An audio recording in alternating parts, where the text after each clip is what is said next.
প্রধান উপদেষ্টা প্রফেসর মোহাম্মদ ইউনূসুল্লাহ সৌজন্য সাক্ষাৎ করছি প্রধান নির্বাচন কমিশনার এএমএম নাসির উদ্দিন। বৃহস্পতিবার বিকালে রাষ্ট্রীয় অতিথি ভবন যমুনাত প্রধান উপদেষ্টার লয় সাক্ষাৎ করছি তিনি। প্রধান উপদেষ্টার প্রেসিং এ তথ্য নিশ্চিত করছি।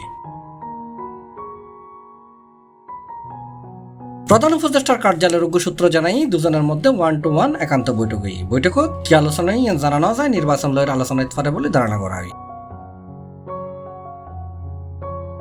জাতীয় নির্বাচনের সময় রাজনৈতিক মহলত যে অস্বস্তি আছিল লন্ডনত প্রধান উপদেষ্টা ডক্টর মোহাম্মদ ইউনূসুল্লাহ বিএনপির ভারপ্রাপ্ত চেয়ারম্যান তারেক রহমানের বৈঠকত অনেকটা হারিয়ে গিয়ে এপ্রিল উত্তন আগামী ফেব্রুয়ারির প্রথম ভাগ নির্বাচনের সময় নির্ধারণে একমতই অন্তর্বর্তী সরকার ও বিএনপি। তবে এই সময়ের মধ্যে সংস্কার এবং বিচার বিষয়ে পর্যাপ্ত অগ্রগতি অর্জনের গুরুত্ব দিয়ে প্রধান উপদেষ্টা। লন্ডনত ওই বৈঠক শেষে এক যৌথ ঘোষণাতে তথ্য জানানো হয়। বৈঠকত উপস্থিত একাধিক সূত্র জানিয়ে প্রথম পর্ব নির্বাচনের সময় আলোচনায় এটা 2026 সালের রোজার আগে নির্বাচন করার প্রস্তাব দিল তারেক রহমান। এই প্রস্তাবের পরিপ্রেক্ষিতে অধ্যাপক ইউনূসে হয়ে সব প্রস্তুতি সম্পন্ন করা গেলে রোজা শুরু হইবার আগের সপ্তাহেও নির্বাচন আয়োজন করা যায় পারে।